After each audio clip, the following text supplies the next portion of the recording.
India cool చేసింది అనడంలో ఎటువంటి అనుమానమే లేదనమాట. ఎందుకంటే రష్యా నుంచి తెచ్చుకున్న S-400 ఇండియాలోని ఆకాశ్ మనకు మన మిత్ర దేశమైన ఇది ఉంది కదా ఇజ్రాయెల్ ఇచ్చిన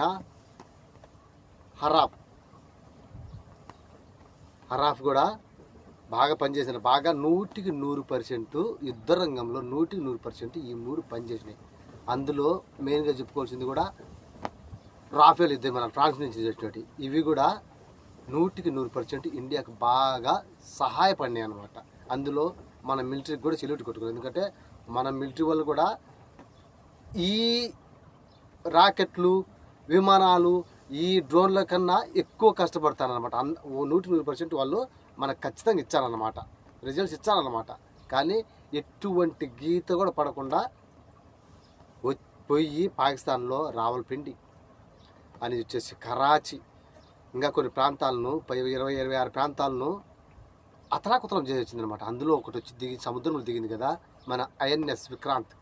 డేంజర్ కదా, డేంజర్ అంటే డేంజరే, పెద్దదంటే పెద్దదే కదా. వాంచి వచ్చిందనమాట యుద్ధంలో. నేవీలో ఇంక అంతే ఉంటుంది కదా, మరి సముద్ర ద్వారా వచ్చి వాంచి వచ్చిందనమాట, గొల్లైపోయింది. దానికన్నా ముందు అది ఆ ప్రతీకారంతోనే, ఆ కోపంతోనే మన దేశంలో 36 చోట్ల వాళ్ళకి పాకిస్తాన్ వాళ్ళు 36 చోట్ల దాడి చేయాలని చెప్పి 400 డ్రోన్లు, అదే ముక్కుసొట్ట దేశం ఉంది కదా, ముక్కుసొక్క దోషం కాదు, ముక్కుసొట్ట దేశం, అదే ఏంది తుర్కీ ఇచ్చిన 400 డ్రోన్లతో 36 ప్రదేశాల్లో దాడి చేయాలని చెప్పి దాడికి తెగబడింది అనమాట. ఏమన్నా కానీ సత్సమా బతుకుతాం అనే రకంలో తెగబడతానమాట. కానీ మన దేశ బలగాలు ఊరుకుండవు కదా, మనకుండే రాడార్ సిస్టమ్, మనకుండే డిఫెన్స్ సిస్టమ్ మర్యాదకు ఉంటుందా, పేల్చి పారేసింది అనమాట. మన డ్రోన్లతోనే మన ఇజ్రాయెల్ నుంచి తెచ్చిన ఇవి ఉన్నాయి కదా డ్రోన్లు, హరాఫ్ డ్రోన్లతో పేల్చి పారేసింది అనమాట ఇండియా డిఫెన్స్. అనేది వచ్చేసి ఇది మన రష్యా నుంచి మన మిత్రుడు ఇచ్చిన S-400 నుంచి కూడా బాగా సాయం పొందిందనమాట, వాంచి అడిచిందనమాట. ఏం తేడా లేకుండా కుమ్మిడిసిందనమాట. అది మళ్ళా మన దేశంలో మేడ్ ఇన్ ఇండియా ఉంది కదా ఆకాశ్ కూడా తక్కువ చేయలే, కుమ్మిడిసి పారేసిందనమాట, కుప్పరేడిచిందనమాట. అదే మన చైనా ఇచ్చిన, ఇదే మనం అనకూడదు కానీ అందం లేదు, చైనా ఇచ్చిన FZ అది ఉంది కదా 17 ఫ్లైట్ను పుట్ట కాల్చేసింది. ఏంది కాల్చింది? పేల్చేసింది అనమాట. ఏదంటే మన ఆకాశ్ అనమాట, మేడ్ ఇన్ ఇండియా.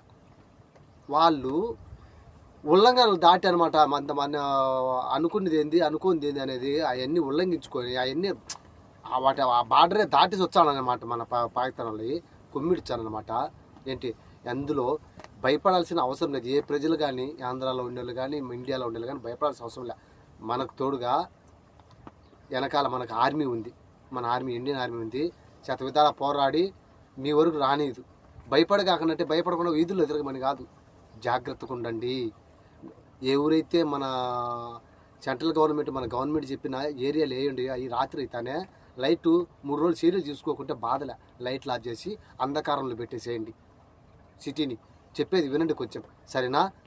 మనం ఎందుకు చెప్తామంటే చెప్తాం, అది మనకు అవసరం అనమాట. భయపడగాకంటే మరి విచ్చలవిడిగా బయట తిరగమని కాదు, జాగ్రత్తగా ఉండండి అని అర్థం అన్నమాట, సరేనా? ఏం ఆలోచించకుండా భయపడకుండా ఇండియా ప్రజలు హ్యాపీగా ఉండండి.